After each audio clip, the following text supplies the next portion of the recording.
L'énorme malentendu français, de quoi s'agit-il exactement?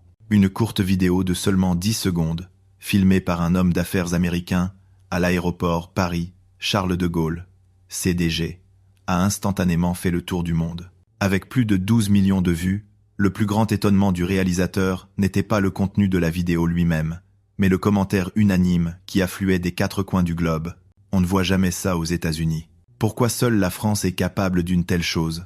Quel type d'image a-t-il capturé pour provoquer un tel choc mondial? Découvrons-le ensemble. Mark Wilson, 45 ans, est associé principal dans un cabinet de conseil de premier plan basé à Los Angeles, avec un revenu annuel dépassant les 500 000 euros. Pour lui, qui doit constamment voyager, l'aéroport est son second bureau. Le meilleur, bien sûr, est le LAX de Los Angeles. C'est une conviction qu'il n'a jamais remise en question.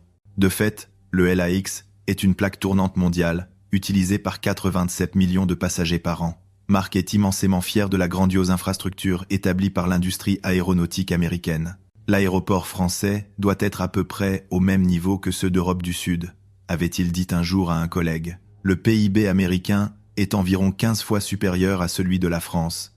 Et cela, selon lui, disait tout. Mark était d'autant plus convaincu que son mépris venait d'une autre affaire. L'année précédente, il avait subi une humiliation dans un aéroport d'Europe du Sud. Son sac avait été jeté par un employé, éparpillant des documents importants. Quand il s'était plaint, l'employé avait haussé les épaules. Les aéroports asiatiques sont juste comme ça, avait-il conclu, et cette expérience avait cimenté ses préjugés. Alors que l'avion amorce sa descente vers l'aéroport Paris-Charles de Gaulle, un rictus de dédain apparaît sur le visage de Mark. Ce voyage d'affaires, je vais en profiter pour montrer aux Français la véritable puissance américaine. Le projet en cours est une grande acquisition, fusion avec une entreprise française, visant à introduire en France le modèle commercial américain axé sur l'efficacité. Le travail idéal, les Français ne se concentrent que sur des détails sans importance et négligeant ce qui compte vraiment, pensait-il. Dans le classement de compétitivité du Forum économique mondial, les États-Unis se classent 2e, tandis que la France est 12e. Mark était certain que ce chiffre reflétait la vérité. Même lorsque l'hôtesse de l'air lui expliqua la culture française, son expression resta froide. L'humilité et la courtoisie sont inutiles en affaires. Seuls les résultats comptent. Alors que l'avion touche la piste, le sentiment de supériorité de Mark s'intensifie. Il s'imagine les hommes d'affaires français s'inclinant bientôt devant l'implacable puissance américaine. Il ignore que la réalité qu'il est sur le point de vivre va bouleverser sa vision du monde. À l'instant où l'avion atterrit à CDG, l'expérience qui changera sa vie est sur le point de commencer. Dès qu'il pénètre dans l'aérogare de Paris-Charles de Gaulle, Mark sent quelque chose d'inhabituel. Le sol est d'une propreté éclatante, lustrée. Il doit être neuf, se dit-il. En se dirigeant vers le contrôle des passeports, Mark jette un œil à sa montre. Au Lax, il y aurait à coup sûr une queue interminable. Mais à CDG, l'immigration est étonnamment fluide. Moins de monde, probablement, conclut-il. Mais c'est au carrousel à bagages que sa perception profondément enracinée commence à se fissurer. Les employés, en retirant les valises du tapis roulant, les disposent méticuleusement, alignées avec soin. Quoi? C'est une scène qu'on ne verrait jamais aux États-Unis. Les employés américains se contentent de jeter les sacs sur le tapis, sans se soucier de leur orientation ou de leur position. Mais les employés de CDG ont orienté toutes les poignées des valises dans la même direction, pour faciliter la prise par les voyageurs. Quelle inefficacité, une perte de temps! Mark fronce les sourcils. Dans son système de valeurs, un tel comportement est incompréhensible. Le fondement du commerce américain est l'efficacité temporelle. Chaque minute, chaque seconde, impacte directement le profit. Mais une confusion plus grande l'attendait. En se dirigeant vers la sortie, Mark se perd. La signalisation de CDG est multilingue, mais habitué aux panneaux américains, grands et simples, cette conception française axée sur les détails le déroute. « Excusez-moi, où est la station de taxi, s'il vous plaît ?» demande-t-il en anglais à un employé de l'aéroport. L'employé, bien que ne parlant pas couramment l'anglais, fait de son mieux pour expliquer. Mais ce qui surprend Mark, c'est le geste qui suit. Il semble penser que la simple explication ne suffit pas et commence à l'accompagner directement jusqu'à la station de taxi. « Oh, ne vous donnez pas cette peine », dit Mark, un peu gêné. Dans un aéroport américain, un employé ne guiderait jamais un passager individuel de cette façon. Le rôle d'un employé est de faire son travail. Tout service supplémentaire est une option payante. Mais l'employé de CDG lui sourit et répond C'est notre devoir de faire en sorte que nos clients se sentent à l'aise. C'est une question d'honneur. Un sentiment indescriptible monte en Marc. Cet employé n'avait aucune obligation. Pourquoi se donner tant de mal pour lui? C'est un comportement inexplicable par le rationalisme américain. Arrivé à la station de taxi, l'employé s'incline respectueusement et s'en va. Marc reste figé. Quel genre de sentiment est-ce là? Son cœur est rempli de confusion et d'une chaleur étrange. Mais il chasse immédiatement cette pensée. Ce n'est pas le moment de s'émouvoir, en affaires. L'efficacité est la seule vérité, se dit Marc. Une fois dans le taxi, il essaie de valider ses impressions sur la France par une conversation avec le chauffeur. Les employés de l'aéroport sont-ils toujours aussi aimables? Le chauffeur répond comme si c'était la chose la plus normale. Bien sûr, c'est normal. N'est-ce pas évident que le client est roi? La confusion de Marc s'épaissit. Une fois installé à l'hôtel, Marc vérifie les documents pour la négociation du lendemain, mais il ne trouve pas un rapport de présentation crucial. Il se souvient l'avoir mis dans sa valise enregistrée la veille. Une pensée sinistre lui traverse l'esprit. Il fouille toutes ses valises sans succès. La négociation du lendemain est cruciale pour sa carrière. Si ce projet réussit, Marc pourrait être promu directeur général pour l'Asie. Sans ce document essentiel, la négociation est sans espoir. Maudit soit cet aéroport, comme tous les autres, tremble Marc de colère. Le cauchemar qu'il a vécu en Asie le hante à nouveau. Bagages perdus, personnel irresponsable, il ne lui reste plus qu'à s'en vouloir. Il est persuadé que tous les aéroports hors des États-Unis sont les mêmes. Le lendemain matin, il appelle le service des objets trouvés de CDG. « Je cherche un document important, je suis arrivé hier soir. » L'employé au téléphone écoute poliment sa situation et répond « D'accord, je vérifie immédiatement pour vous. Veuillez patienter environ 30 minutes. » Marc n'a presque plus d'espoir. Aux États-Unis, il faut beaucoup de temps pour retrouver un bagage. En France, ce sera sûrement plus long. Mais contre toute attente, le téléphone sonne 20 minutes plus tard. « Nous avons retrouvé le document que vous cherchez », dit la voix de l'employé avec un léger soulagement. « Vraiment ?» Marc ne peut cacher sa surprise. « Oui, il a été trouvé sous votre siège lors du nettoyage d'hier soir. Nous l'avons immédiatement mis en sécurité ici. » Lorsque Marc arrive à l'aéroport, l'employé a déjà soigneusement conservé ses documents. Ils sont intacts, aucune feuille ne manque. « Merci beaucoup, vous m'avez sauvé la mise. » Mais la phrase de l'employé laisse Marc sans voix. « En fait, nous nous apprêtions à vous faire livrer les documents à votre hôtel. Nous sommes désolés de vous avoir fait déplacer. » Marc est complètement déconcerté. Il a perdu le document par sa propre négligence, mais l'employé s'excuse auprès de lui et avait même l'intention de le livrer personnellement. C'est un niveau de service absolument impossible aux États-Unis. « Pourquoi faites-vous tout cela pour moi ?» ne peut s'empêcher de demander Marc. L'employé répond avec une certaine gêne. « Puisque nous avons la garde d'un objet important pour un client, nous avons la responsabilité de le lui rendre en toute sécurité. De plus, comment pourrions-nous abandonner un client dans l'embarras ?» Un sentiment indescriptible monte à nouveau en Marc. Cet employé n'avait aucune obligation de faire cela.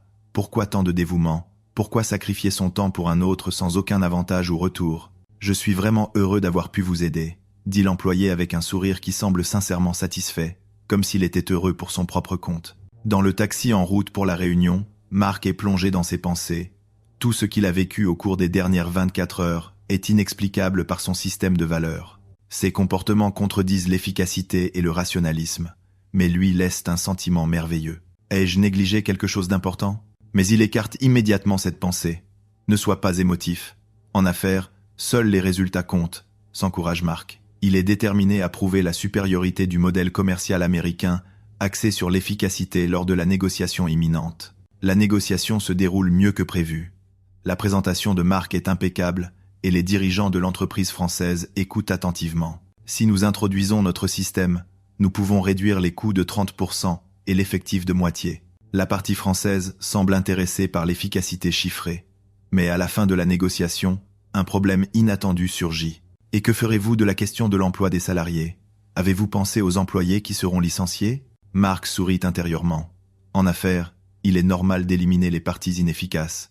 C'est ce qui mènera l'entreprise à la croissance. Mais le visage du dirigeant français se ferme. Nous considérons nos employés comme la garantie de notre savoir-faire et notre contrat social comme sacré. Nous ne pouvons pas les rejeter si facilement. Marc ne comprend pas. Introduire de l'émotion dans les affaires est un comportement irrationnel. Le sentimentalisme ne fait pas grandir l'entreprise. Pour gagner la compétition mondiale, l'efficacité est indispensable. La négociation est temporairement suspendue.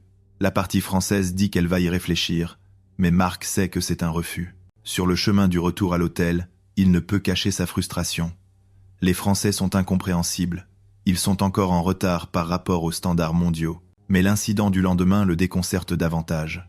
Dans le hall de l'hôtel, il croise le jeune employé de l'entreprise française avec laquelle il venait de négocier. « Bonjour, monsieur Wilson », l'employé s'incline respectueusement. « Merci beaucoup pour hier. » Marc est sur ses gardes, craignant d'entendre des remarques sarcastiques après le refus.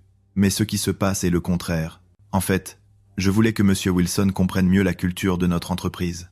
Si vous avez un moment, j'aimerais vous inviter à visiter nos locaux. Serait-ce possible ? Marc est confus. Ils ont refusé la négociation. Pourquoi l'inviter à visiter leur entreprise ? Il doit y avoir une intention cachée. Je ne suis pas très intéressé, répond Marc froidement. Mais le jeune employé insiste. L'efficacité dont parle M. Wilson est très importante.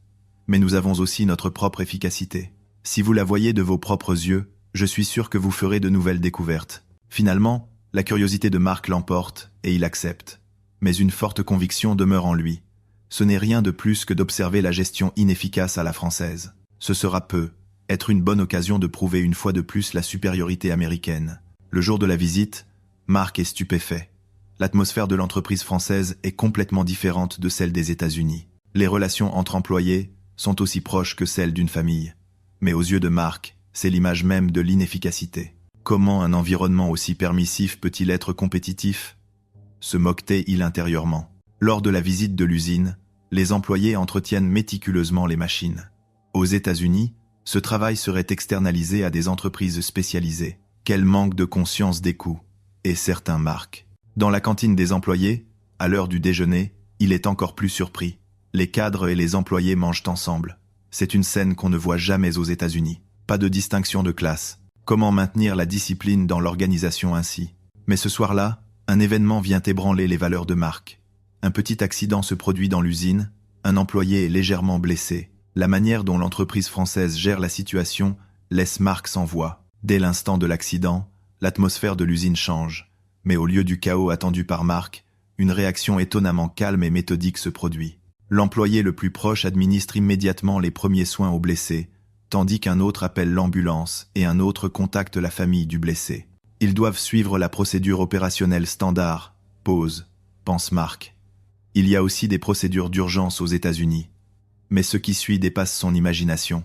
Lorsque le directeur de l'usine arrive sur les lieux, la première chose qu'il fait est de s'excuser auprès du blessé.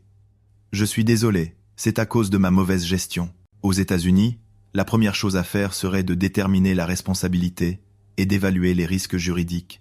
Ces excuses émotionnelles seraient considérées comme dangereuses, mais les excuses du directeur de l'usine sont visiblement sincères. Le développement qui suit est encore plus surprenant. Après que le blessé a été emmené à l'hôpital, le directeur de l'usine rassemble tous les employés. Cet accident est dû à un problème dans notre gestion de la sécurité. À partir de demain, nous allons revoir tous les flux de travail. Un tel accident ne doit plus jamais se reproduire. Marc est complètement confus. La cause de l'accident est la négligence du blessé lui-même.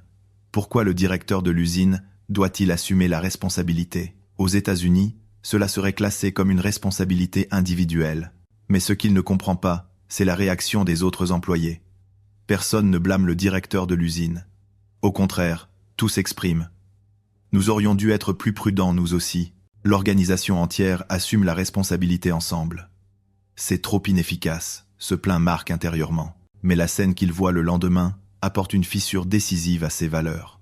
Lorsqu'il retourne à l'usine, l'employé blessé de la veille est de retour au travail, encore bandé. Pourquoi ne vous reposez-vous pas ? N'avez-vous pas le droit à un arrêt maladie payé ? Demande Marc. L'employé répond avec un air gêné. J'ai déjà causé des ennuis à tout le monde. Comment pourrais-je me reposer ? C'est juste une petite blessure. Je peux faire du travail administratif. Cette réponse laisse Marc sans voix. Aux États-Unis, il est normal de prendre le plus long congé maladie possible, car c'est un droit du travailleur. Mais cet employé a choisi la responsabilité plutôt que le droit. Encore plus étonnant, le comportement des autres employés. Ils partagent naturellement le travail du blessé. Personne ne se plaint. Au contraire, tous demandent avec inquiétude. « Ça va ? Ne te surmène pas. Qu'est-ce qui se passe ici ?» Marc est totalement désorienté. Valoriser l'intérêt du groupe sur l'intérêt individuel, valoriser la responsabilité sur le droit. C'est tout le contraire des théories commerciales qu'il a apprises. À l'heure du déjeuner, il demande au jeune employé qui l'accompagne. Pourquoi tout le monde se soucie-t-il autant de l'entreprise? Ne pourrait-il pas penser un peu plus à eux-mêmes? Le jeune employé réfléchit un instant et répond. L'entreprise soutient nos vies, il est donc normal que nous soutenions l'entreprise. En s'aidant mutuellement, tout le monde finit par être heureux. Marc ne peut toujours pas comprendre. Mais quand il voit les données de performance de cette entreprise, il est encore plus confus. Par rapport à l'entreprise américaine axée sur l'efficacité, leur productivité n'est pas inférieure. Au contraire, le taux de rotation du personnel est étonnamment bas et la qualité des produits est nettement meilleure. C'est probablement une coïncidence. C'est juste qu'ils ont bien performé pendant cette période, se dit Marc. Mais au fond de lui, un autre sentiment commence à germer. L'efficacité à laquelle je crois n'est-elle que superficielle? La véritable efficacité ne résiderait-elle pas dans quelque chose de plus profond? Cette question s'implante discrètement dans son cœur. Le jour de son retour, Marc arrive à l'aéroport Paris-Charles de Gaulle avec un sentiment mitigé. Cette semaine a ébranlé son image préconçue de la France. Il ne peut toujours pas accepter complètement. Après tout, le commerce américain est la norme mondiale. La France n'est qu'un cas particulier, se dit-il. Alors qu'il se dirige vers le comptoir d'enregistrement, un problème inattendu survient. Problème de système. Nous ne pouvons pas confirmer votre réservation. Nous sommes profondément désolés pour le désagrément. Le système est en cours de réparation. L'agent du comptoir s'incline très poliment. Marc commence à s'impatienter. Ce genre de problème est fréquent aux États-Unis, mais il n'obtient généralement qu'un simple « c'est un problème de système » avant d'être congédié. Mais la façon dont CDG gère la situation est complètement différente. Nous vous prions de recevoir nos plus sincères excuses pour le désagrément causé par le problème de système. J'appelle immédiatement la responsable pour s'occuper de vous. La réaction de la responsable qui apparaît quelques minutes plus tard laisse Marc bouche bée. C'est une femme d'âge mûr, en uniforme. Je suis Madame Isabelle Dubois. Je suis sincèrement désolé pour le désagrément que notre problème de système vous a causé. Madame Dubois s'incline respectueusement. Aux États-Unis, un manager ne se présenterait jamais personnellement pour s'excuser. Mais la gestion qui suit est encore plus surprenante.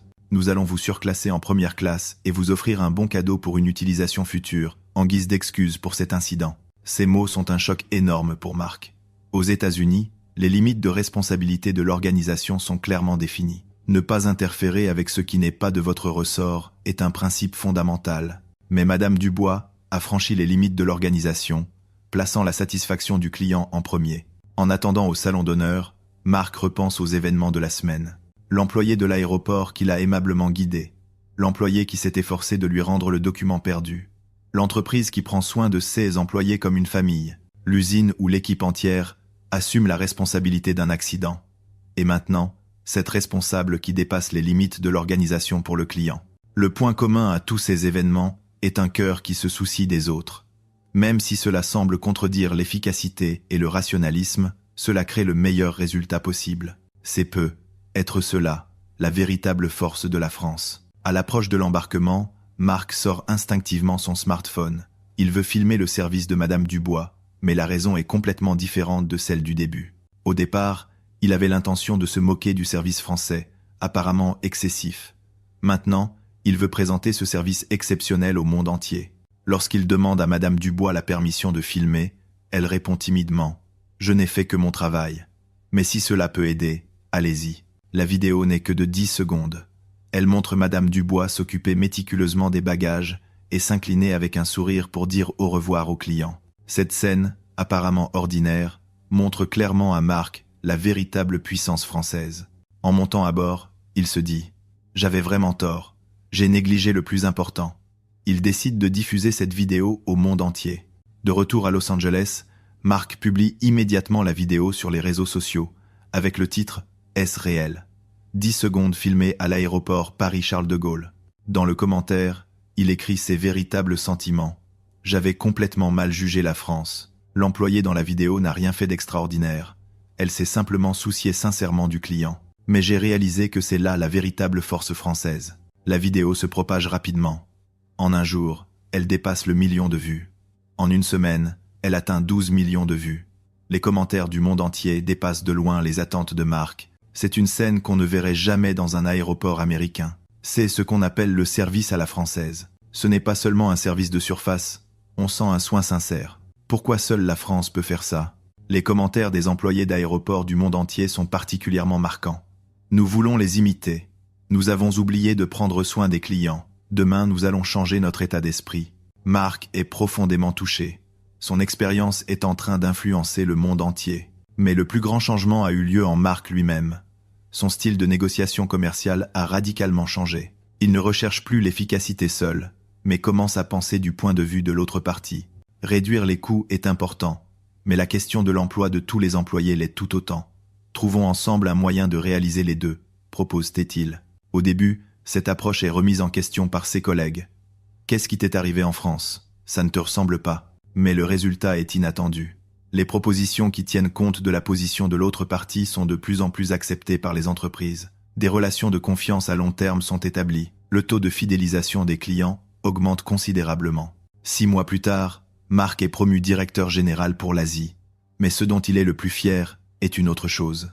Sa vidéo est devenue le catalyseur de l'amélioration du service dans les aéroports du monde entier. Ce service, qui commence à être appelé le standard français, le standard de la solidarité, a considérablement augmenté la satisfaction des utilisateurs. Les messages de remerciement du monde entier affluent vers Marc.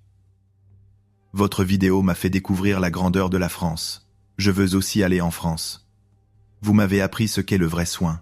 Aujourd'hui, Marc vient en France plusieurs fois par an. Outre les affaires, il a beaucoup à apprendre de la culture française. Il y a quelques jours, il a de nouveau rencontré Madame Dubois à l'aéroport Paris-Charles de Gaulle. Monsieur Wilson, bon retour. Elle se souvient de lui. Votre vidéo est célèbre dans le monde entier. J'ai juste fait mon travail habituel. Je suis gêné. Marc répond sincèrement. Madame Dubois, ce que vous considérez comme habituel a changé le monde. Le cœur bienveillant des Français apporte de l'espoir aux gens du monde entier. Je veux en faire partie. En marchant dans l'aéroport Paris-Charles de Gaulle, Marc est rempli de gratitude. Il remercie sincèrement d'avoir eu la chance de rencontrer la France et a honte de son arrogance d'il y a 1 an. L'efficacité est importante, mais il y a quelque chose de plus important encore. Un cœur qui se soucie des autres est ce qui apporte le véritable succès. C'est la leçon la plus importante que Marc a apprise de la France. Et maintenant, il s'efforce de répandre cette leçon dans le monde. L'histoire qui a commencé avec une vidéo de seulement 10 secondes continue de se propager dans le monde entier.